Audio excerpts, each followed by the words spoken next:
예배 나오신 여러분을 진심 환영하고 축복합니다. 우리 옆 사람과 함께 축복을 할까요? 잘 오셨습니다. 잘 오셨습니다. 잘 오셨습니다. 예, 우리 좀 아침이지만 좀 웃어 볼까요? 잘 오셨습니다. 네, 좋습니다. 네, 요즘 제가 말씀을 전하는 것이 너무 행복합니다. 네, 당연히 전도사로서 말씀을 전하는 건 당연한 것인데요. 이게 행복해요. 예, 우리 그런 게 있잖아요. 취미로 남는 것이 좋을 수도 있다. 어떤 지인 같은 경우는 어떤 뭐 기타를 너무 좋아했는데 기타를 취미로 칠 때는 좋았대요. 샵에 가서 이렇게 기타도 보고 아니면 동호회 같은 데 가서 보고. 근데 기타를 너무 좋아하니까 내가 기타를 그럼 이제 샵을 차리면 매일 기타를 칠 수 있고 다양한 기타를 만져볼 수 있겠네. 그래서 기타 샵을 차리고 기타 학원을 운영했더니 후회하시더라고요. 그래서 취미는 취미인 것이 좋다 이렇게 얘기했거든요. 저는 어렸을 때 교회 가는 것이 참 좋았어요. 근데 지금 그렇다는 건 아니고요. 교회 가는데 좋았어요. 그러니까 당연히 나는 목사님이 될 거야 이렇게 생각했죠. 근데 몇 번의 시련을 거치고 나니까 이게 목사님이 되는 게 맞나? 이런 좀 갈등들이 생기기도 했죠. 그냥 교회에서 신앙 좋은 청년하면 안 되나? 이런 생각들도 할 때도 있었고요. 하여튼 그렇게 해서 전도사가 되어서 처음에는 이제 말씀을 들을 때는 것이 좋았는데 이제 말씀을 전하는 입장이 되니까 처음엔 새로운 경험이었어요. 누군가 앞에서 이야기를 한다는 것. 근데 시간이 지나니까 어떻게 돼요? 이 전하는 게 쉽지 않더라고요. 예, 그러니까 부담이 되기 시작하는 거예요. 그런데 요즘은 어떻느냐? 물론 작년부터도 그랬어요. 말씀을 전하는 것이 너무 행복하다는 거예요. 물론 이제 성도님들은 공감 못 하실 수도 있어요. 주로 말하기보다는 듣는 입장이시다 보니까 당연한 걸 왜 행복하다고 얘기하지 이렇게 생각하실 수도 있고 내가 준비할 땐 참 공감되지 않는 부분인데 사람 앞에서 최소 30분에서 1시간까지 이렇게 말을 한다는 거 결코 쉬운 일이 아닌데 이렇게 생각하실 수 있을 텐데 저는 요즘 참 행복합니다. 그래서 무엇이 행복하느냐? 여러분 앞에서 말씀을 전하는 것도 행복합니다. 눈을 마주치면서 제가 은혜 받았던 것들 한 주를 살아가면서 여러분에게 하고자 하는 이 간절한 메시지를 전하는 것도 좋은데 이 메시지를 하기까지 메시지를 준비하는 이 시간이 저에게는 더 행복합니다. 한편의 설교를 준비하기 위해서는 말씀을 읽고 그 말씀을 묵상하고 또 기도합니다. 먼저 본문을 봐야겠죠. 우리가 읽었던 이 성경을 보면서 상황과 배경을 파악해서 이 말씀이 도대체 무엇을 가리키는가, 이것이 무슨 의미가 있으며 이것을 통해서 하나님께서 우리에게 어떤 말씀을 하길 원하시는가, 또 우리가 어떻게 살아가야 하는가, 이런 것들을 먼저 파악을 해야겠죠. 그렇게 해서 이것을 보면서 묵상을 해요. 하나님의 뜻은 도대체 무엇일까?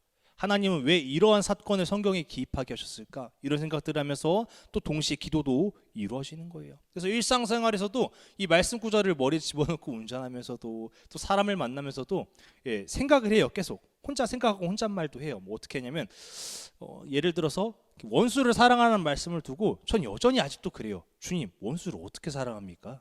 계속 저한테 묻는 거예요. 저도 주님 말씀이기 때문에 말씀을 그대로 여러분께 전하지만 여전히 저에게도 계속 묵상이 필요하고 기도가 필요한 것처럼 계속 그렇게 살아가는 거예요. 주님, 이 말씀을 제가 어떻게 살면서 이룰 수 있을까요? 제가 주님 뜻대로 어떻게 하면 살아갈 수 있을까요? 이렇게 계속해서 생각하기도 합니다.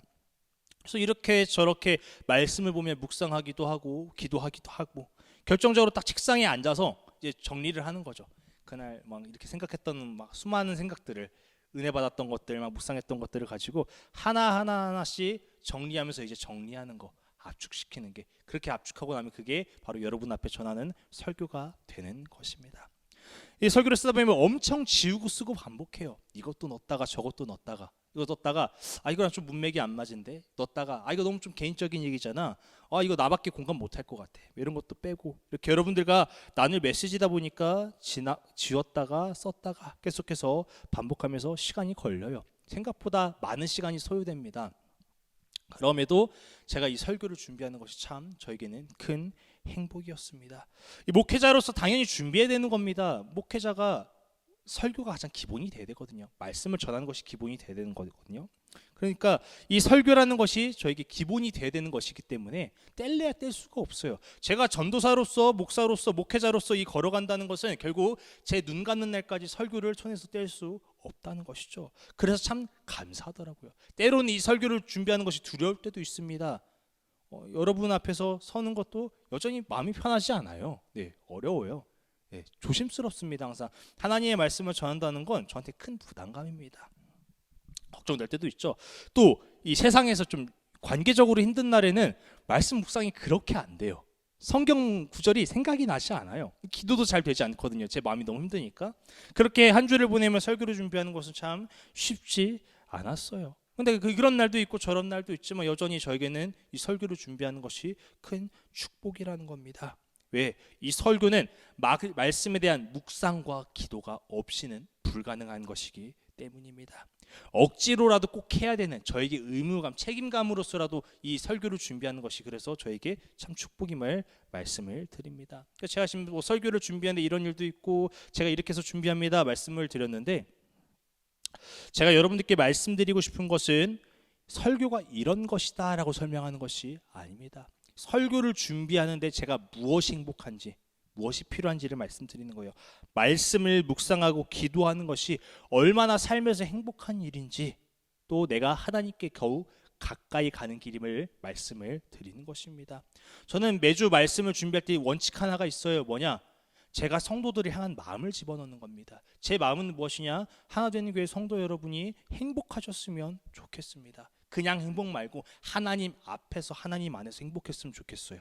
제가 행복을 하나님 앞에 누렸다면 그 행복을 동일하게 여러분이 누리셨으면 좋겠습니다. 그래서 나누는 거예요. 묵상하시라고, 기도하시라고 말씀을 드리는 거죠.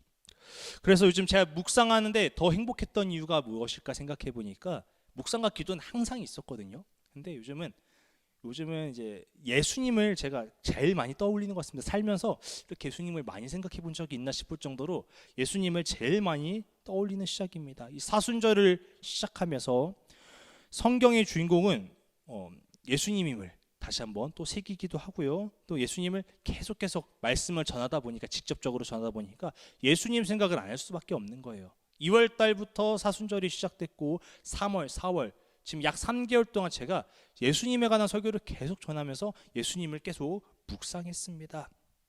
그러다 보니까 예수님과 더욱 가까워지는 것이죠. 묵상이 얼마나 좋은 것인지 말씀을 드린다면, 우리가 아는 것입니다. 예수님 십자가에 달렸다는 거 아무도 모르는 사람은 없습니다. 요즘은 비신자들도 알아요. 또 부활하셨다는 거 모르는 사람은 없습니다. 근데 이 팩트를 다시 한번 내가 묵상할 때 은혜가 다르더라고요. 피 흘리신 예수님 보며, 예수님은 나를 피 흘리시기까지 사랑하셨구나. 정말 목숨과 내어놓을 정도로 바꿀 정도로 나를 사랑하셨구나. 그리고 또 나를 버리지 않으셨구나. 그 반면에 부활하신 예수님을 보면서 예수님은 그저 성인으로 끝나는 사람이 아니지, 그 당시 아이돌 스타로 끝나시는 분이 아니지, 내가 믿는 예수님은 인간의 몸으로 오신 하나님이셨구나. 부활하심을 보며 다시 한번 전율이 흐르는 것입니다. 그래서 또 승천하신 예수님을 보며, 여전히 예수님은 올라가셔서 나를 지켜보고 계시네. 내가 그 예수님의 이름을 부를 수 있도록 예수님은 여전히 나를 함께 하시는구나. 오늘도 내일도 역사하시겠구나. 이런 것들을 보면서 제 가슴이 계속 뜨거워지는 거예요. 물론 제가 이 예수님이 부활하실 때 그 당시에는 없었습니다. 그러나 이 예수님이 하셨던 그 1차적인 말씀, 제자들에게 하신 명령들, 제자들에게 하신 이 이야기들을 보면서, 이것이 제자들뿐만 아니라, 물론 제자들에게 하신 말씀이고 그렇게 기록되어 있지만 우리에게 하신 말씀이구나 떠올리며, 또 말씀대로 살아가야겠구나, 또 이런 다짐들이 생기는 것이죠. 그렇게 해서 기도하다 보면 말씀대로 살 기회가 생기기도 합니다. 또 능력이 생기기도 해요. 그래서 이렇게 시간이 지났을 때 보면, 이건 내가 평소에 하던 일들이 아닌데, 내가 할 수 있는 것들이 아닌데, 이런 것들, 주님이 하셨구나, 주님의 능력이 오셨구나, 이런 것을 깨달았을 때 또한 그 감사가 얼마나 있던지요. 하나님이 하셨구나, 예수님의 이름의 권세가 나에게 능력으로 작용했구나, 그럴 때 감사는 넘치는 것입니다. 그래서 여러분, 제가 여러분들께 계속 묵상과 기도함을 말씀을 드리는 거예요. 지난주에 제자들이 찾아오신 예수님의 얘기를 나눴어요. 혼나도 진작 혼나야 됐고 벌받아도 진작 벌받아야 됐을 제자들입니다. 왜? 예수님의 죽음 앞에 모두들 도망갔으니까요. 제자라는 자들이 예수님을 지키지 않았고요, 자기 살 길 찾아 오히려 욕하며 같이 동조했기 때문입니다. 혼나도 진작 혼났어야 될 텐데 예수님은 제자들을 혼내지 않으셨어요. 여전히 사랑하시는 예수님을 보며 참 사랑임을 깨달았습니다. 그래서 이제 이런 말씀을 나눴죠. 베드로전서 4장 8절인데, 무엇보다 뜨겁게 사랑할지니 사랑은 허다한 허물을 덮느니라. 이것이 이제 와닿았어요.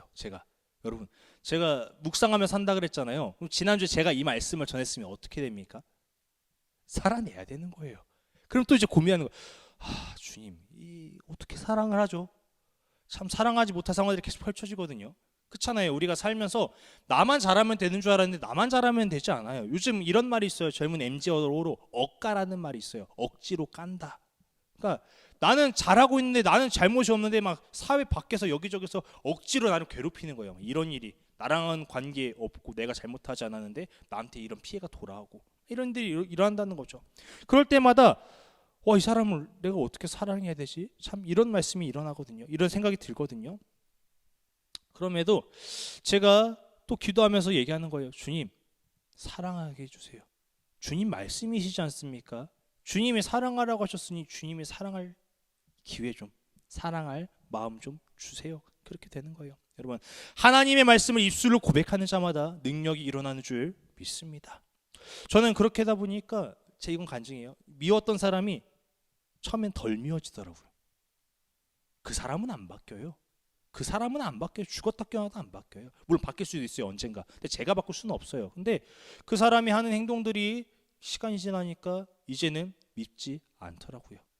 나중에는 아이고 또 왜 저런데? 이런 마음도 들고 좀 행복했으면 좋겠다. 이제 저한테 아무런 타격이 없어요. 그런 일들이. 이런 마음들이 바뀐다는 거예요. 참 신기했어요. 저는 그 사람이 용서하지 못할 줄 알았는데 그냥 나는 저 사람이랑 평생 안 만나. 참 부끄러운 말이죠. 제 인생에서 책에서는 그 이름은 사라졌어. 이렇게 웃으면서 그럴 정도로 하다가도 또 그렇게 바뀌는 것입니다. 여러분, 예수님은 자기를 배신한 제자들을 찾아가셨어요.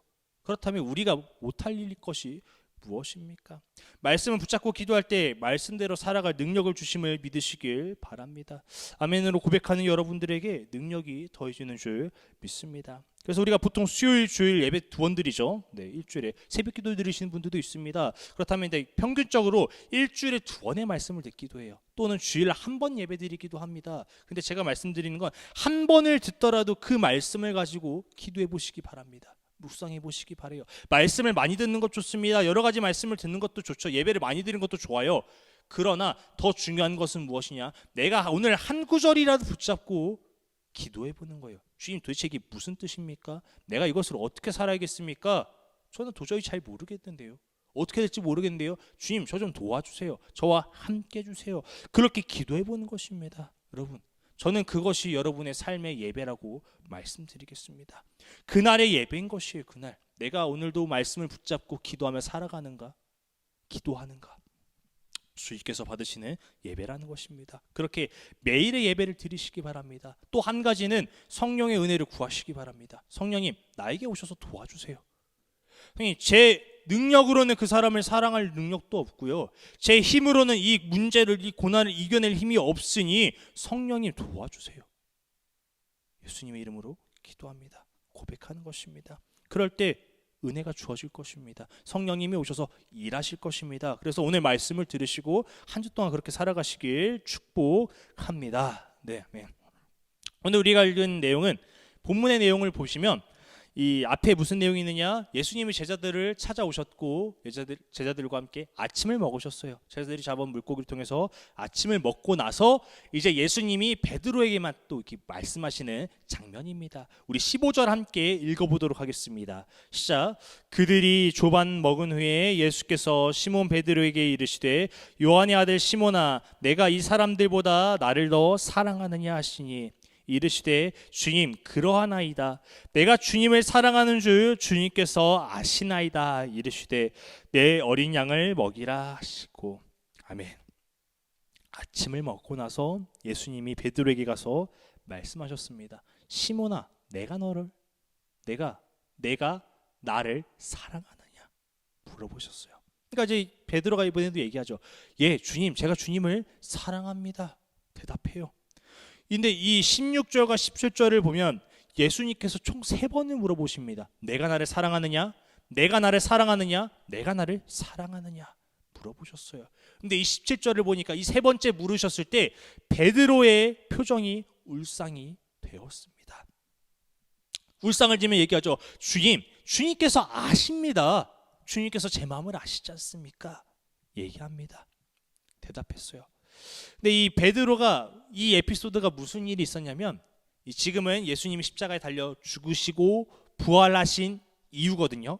근데 이 달리시기 전에도 무슨 일이 있었느냐 베드로가 제가 읽어드릴게요. 요한복음 13장 37절에 보면 베드로가 이르되 주여 내가 지금은 어찌하여 따라갈 수 없나이까 주를 위하여 내 목숨을 버리겠나이다. 예수님 제가 어디든지 주님을 따라갈 것이고요 주님을 위해서라면 내 목숨을 아낌없이 버릴 준비가 되어 있습니다. 주님을 저는 위해 죽을 준비도 되어 있습니다. 고백하는 거예요. 근데 38절에 보니까 예수님께서 대답하시되 내가 나를 위하여 내 목숨을 버리겠느냐 내가 진실로 내게 이르노니 내가 닭이 울기 전에 3번 나를 부인하리라. 베드로야 너는 나를 3번 부인할 거야. 주님은 말씀하셨죠. 그래서 이 시간이 흘렀을 때 주님이 십자가에 진짜 달리실 때 베드로는 어떻게 했습니까? 예수님을 3번이나 부인했습니다. 당신 예수 알지 않아? 아니요 저 모르는데요. 또 가다가 당신 예수 알지 않아? 아니요 모른다니까요. 또 물어봐요. 나 봤어 대제사장이 너 예수랑 같이 있는 거 봤어.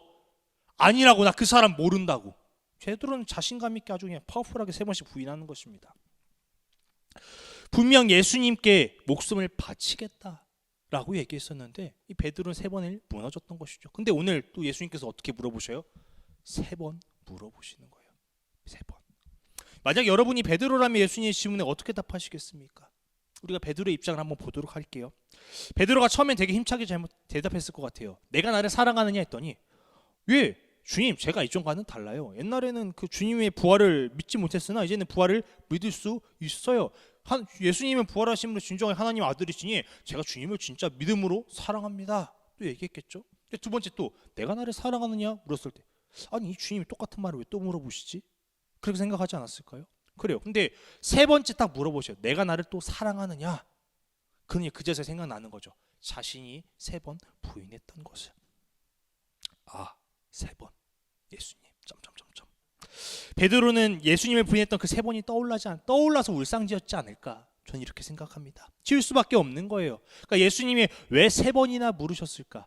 예수님의 행동은 항상 의미가 있거니 헛된 것이 없으신데 이 3번을 물어보신 이유는 무엇이냐? 지난 날을 보이시기 위함이에요. 그래서 지난 날을 보이면 왜 아픔을 들춰내? 왜 민망한 걸 들춰내? 그렇게 생각하실 텐데 그런 것이 아니라 예수님은 베드로를 사랑하셨기 때문에 이전에는 나를 사랑한다 얘기했던 그 베드로 목숨까지 바치겠다고 얘기했으나 실패했던 그 베드로에게 다시 한번 물으시는 거예요.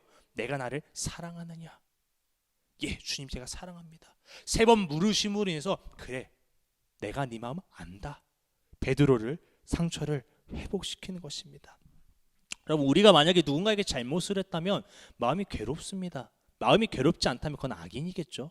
우리가 적어도 양심이 있고 이 마음이 있다면 누군가에게 실수를 저질렀고 잘못했으면 굉장히 괴롭습니다. 근데 그 어려운 마음이 해결되려면 어떻게 해야 됩니까? 그 사람에게 가서 사과를 해야 될 것이고 그 문제를 우리가 수습해야겠죠. 또 시간이 지나서 그 문제가 잊혀지면 우리의 마음이 평안해집니다. 그런데 여기서 어려움이 사라지는 진정한 방법은 무엇이냐? 그 상처 입은 사람이 그 어려움을 당한 사람이 나를 용서하는 것입니다. 내가 진정을 다해 사과했을 때 괜찮아요. 저 이제 괜찮습니다. 그 한마디면 우리의 죄책감도 어려움도 사라지는 것이에요. 예수님은 베드로에게 먼저 찾아오셨어요. 내가 나를 사랑하느냐 물으시며 베드로에게 다시 한번 고백할 기회를 주셨습니다. 이것은 예수님의 사랑이자 용서였습니다. 내가 나를 사랑하느냐? 이 3번의 질문에 울상이 있는 베드로는 예수님을 배신했다는 죄책감과 이 한편으로는 이 용서에 또 사랑에 대한 눈물을 흘렸던 것입니다. 베드로야, 그때 너도 어쩔 수 없었을 거야. 내가 나를 떠난다고 하지 않았지만 목숨을 내어놓겠다고 했던 그 마음 내가 알지만 알아. 그러니 다시 한번 나를 사랑하겠니? 다시 한번 나를 사랑해 보겠니? 오늘 예수님은 물으시면서 베드로에게 다시 한번 말씀하시는 것입니다. 돌아오는 주일에 어떤 말씀을 전할까? 어떤 말씀을 전해야 우리가 또 다시 한번 나아갈까? 하나님이 기뻐하시는 예배가 될까? 끊임없이 고민했습니다. 그렇게 해서 한 주 동안 말씀에 와닿은 이 말씀이 오늘 베드로야 네가 나를 사랑하느냐? 물어보신 예수님의 질문이었습니다. 우리는 베드로와 같아요.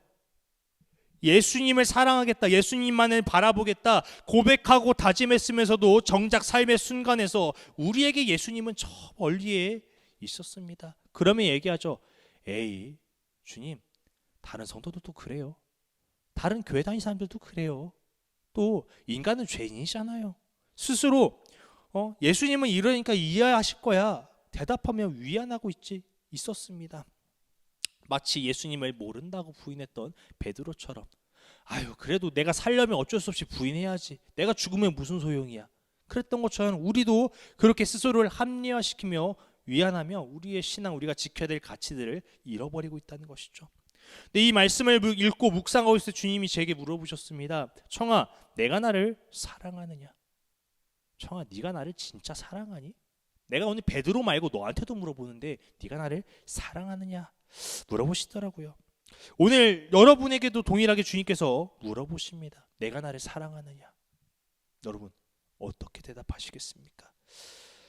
네, 제가 주님을 사랑합니다. 제가 주님을 사랑하는 것을 주님이 아십니다.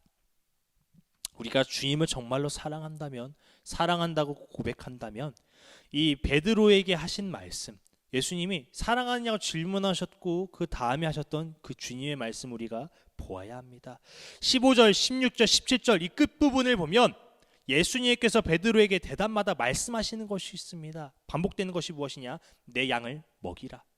내 양을 치라. 다시 한번 내 양을 먹이라. 베드로가 예수님을 사랑한다 고백할 때마다 주님은 내가 사랑한다면 내 양을 먹여라, 돌보아라 말씀하시는 것입니다. 여러분, 예수님이 말씀하시는 내 양, 나의 양은 무엇입니까? 예수님의 양은 누구입니까? 예수님을 믿고 구원받을 이들을 말합니다. 베드로는 그 이후에 삶이 바뀌었어요. 베드로는 그 말씀을 듣고 복음을 전하기 시작했습니다. 어려운 자들을 섬기며 예수님의 이름을 필요한 자들에게 다가갔습니다. 사랑하는 성도 여러분, 우리가 예수님을 진정으로 사랑한다면 영혼을 사랑할 수 있기를 바랍니다. 어떻게 사랑하시겠습니까? 말로는 사랑인데, 사랑이란 단어를 아는데, 그렇죠? 우리는 그렇게 얘기하죠. 아유, 좀 사랑할 만해야 사랑하지, 사랑할 거리가 있어야 사랑하지. 근데 오늘 주님은 말씀하시는 거예요. 내가 나를 사랑한다면 내 양을 먹여라. 어떻게 사랑하시겠습니까? 사랑할 거리는 주님이 말씀하신 이유만으로도 충분합니다. 어떻게 사랑하시겠어요? 제가 지난주에 예수님이 사랑하시는 방법을 말씀드렸어요. 무엇이냐? 같이 밥 먹는 거였어요. 예수님이 제자들에게 찾아오셔서 너네 왜 그랬어? 나 왜 배신했어? 왜 부인했어? 나 떠났어? 책망하시는 것이 아니라 얘들아 밥 먹자. 또 오늘 이후에 베드로야, 내가 나를 사랑하느냐? 용서하시며 치유하시며 회복하셨던 것처럼 우리도 가서 그들과 밥을 먹는 거예요. 밥을 먹으며 그들의 아픔을 위로하고 기도하며 회복시키고 복음을 세우는 것입니다. 여러분, 우리가 그것을 최소 몇 번은 해야 될까요? 오늘 예수님께서 베드로에게 3번 물으셨죠. 우리는 최소 3번 정도 해야 됩니다. 제가 아내와 연애를 시작하기 전에 치킨을 3번을 먹었습니다. 예. 그래서 아내한테도 지금도 얘기해, 공짜 치킨은 없다. 근데 제가 하나 말씀드리는 게, 남녀가 좋은 감정으로 둘이 만나서 마음을 확인하는데도 3번이 걸렸습니다. 그렇다면 어려운 이들, 상처받은 이들, 또는 나를 아프게 한 이들, 나의 원수를 사랑하려면 몇 번을 만나셔야겠습니까? 3번 갖고 될까요? 3번 갖고 되면 다행이죠. 3번이 아닐 수도 있습니다. 한 번 만나는데 다시는 또 안 만날 수도 있어요. 열받아가지고 속이 터져서. 그런데 오늘 주님 말씀하시는 거야. 내가 나를 사랑하느냐? 내가 나를 사랑한다면 내 양을 쳐, 내 양을 먹여. 나의 자녀들, 내 구원받아야 될 이 영혼들, 내가 사랑하는 이들을 네가 좀 가서 만나겠니? 네가 좀 가서 사랑하겠니? 네가 가서 좀 섬기겠니? 말씀하시는 겁니다. 여러분, 우리 18절 19절 이어서 한번 읽어보도록 하겠습니다. 시작. 내가 진실로 진실로 내게 이르노니 내가 젊어서는 스스로 띠띠고 원하는 곳으로 다녔거니와 늙어서는 내 팔을 벌리리니 남이 내게 띠띠우고 원하지 아니하는 곳으로 데려가리라. 이 말씀을 하시면 베드로가 어떠한 죽음으로 하나님께 영광 돌릴 것을 가리키심이러라. 이 말씀을 하시고 베드로에게 이르시되 나를 따르라 하시니.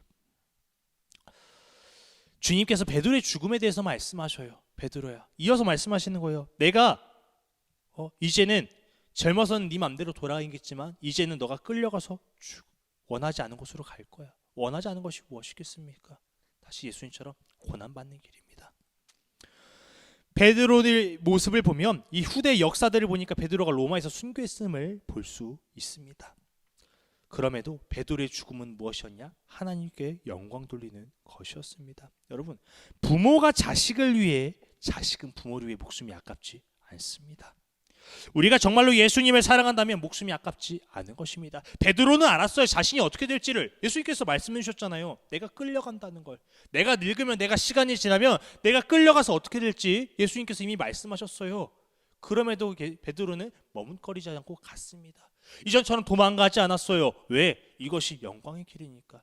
예수님이 부활하셨고 예수님이 하나님의 아들이심을 믿으며 나의 주인이심을 믿으며 그 주님을 내가 사랑하겠다 진정으로 다짐했고 그 주님이 나를 세워주셨다는 사실을 깨달았을 때 베드로는 죽는 것이 문제가 되지 않았어요. 내가 주의 영광을 위해 살아갔느냐, 주님의 말씀을 살아갔느냐 중요했던 것입니다. 그래서 베드로는 죽기까지 정말 많은 사람들에게 예수님을 전하고 그 사람들에게 복음을 전했습니다. 우리가 예수님의 마음을 가지고 예수님의 이름을 붙들고 나간다면 하나님께서 우리를 통해 일하시는 줄 믿습니다. 영혼을 사랑하는 것보다, 섬기는 것보다 값진 것이 어디 있겠습니까? 예수님을 사랑한다면 그것이 가장 귀해지는 거예요. 내가 먹고 사는 것도 중요합니다. 내가 사치라고 하면 내가 누리는 것들, 이런 것들 사는 것도 중요합니다. 그러나 그것보다도 더 중요한 것이 무엇이냐? 이 영혼을 사랑하는 것이 되는 것입니다. 그래서 우리가 진정으로 사랑하며 영혼을 사랑할 수 있기를 바랍니다. 이제 말씀을 마치려고 합니다.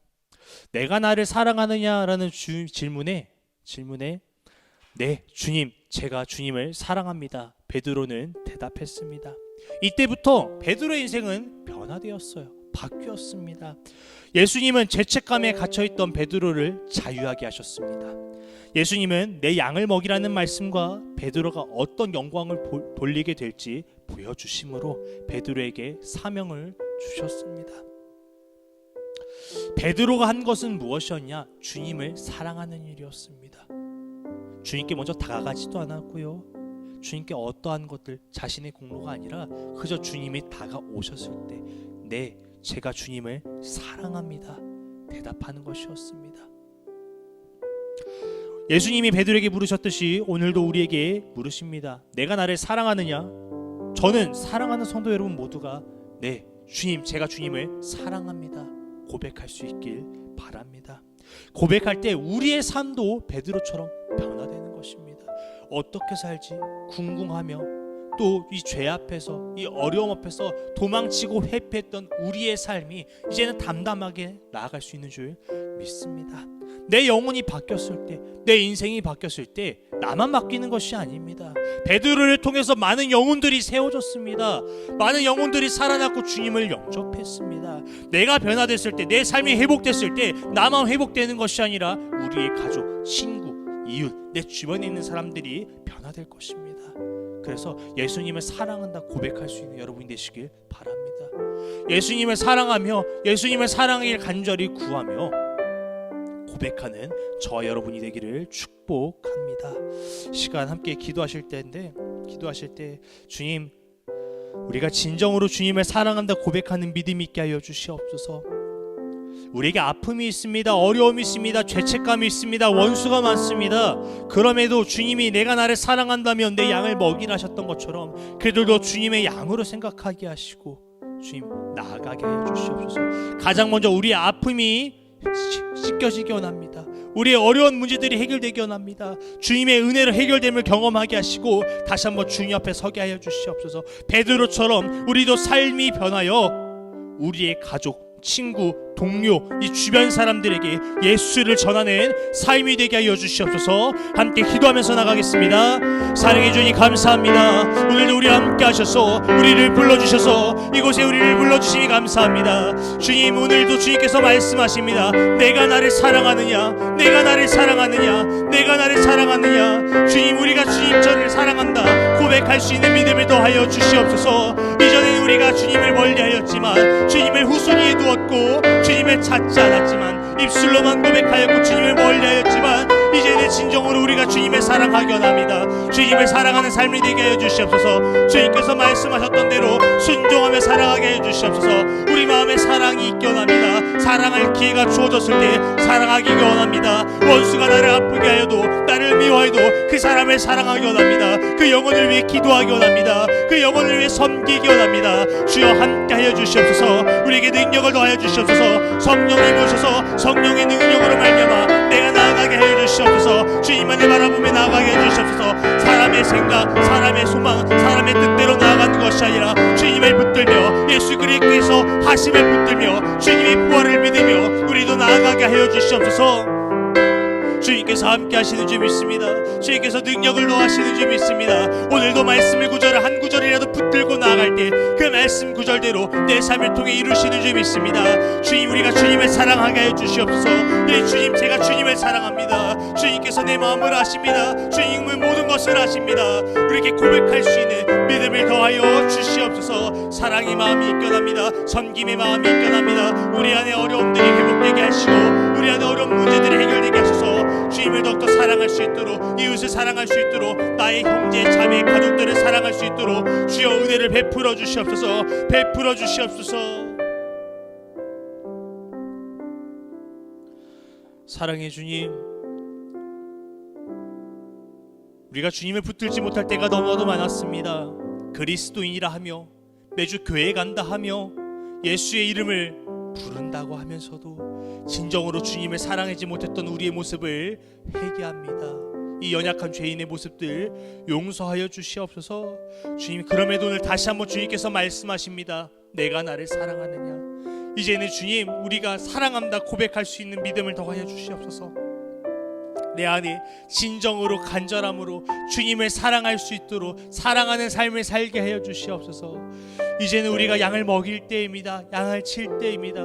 주님이 우리를 사랑하셨던 것처럼 우리도 어떤 영혼들을, 내 앞에 주어진 영혼들을 사랑하게 하여 주시옵소서. 가장 먼저 가족을 사랑하기 원합니다. 나의 친구를 사랑하기 원합니다. 나의 이웃을 사랑하기 원합니다. 그리고 더 나아가서 많은 사람들 품고 사랑할 수 있는 우리의 믿음이 될 수 있도록 도와주시옵소서.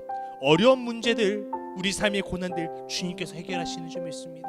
내가 예수의 이름을 붙들고 나아갈 때 모든 문제는 해결되는 줄 믿습니다. 하나님 안에서 그 문제들을 자유되며 우리를 더 이상 억압하지 않는 줄 믿습니다. 예수 이름만을 구하는 믿음 되게 하여 주시옵소서. 예수님만을 구하며 나아가는 믿음 되게 하여 주시옵소서.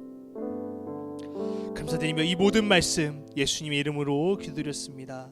아멘.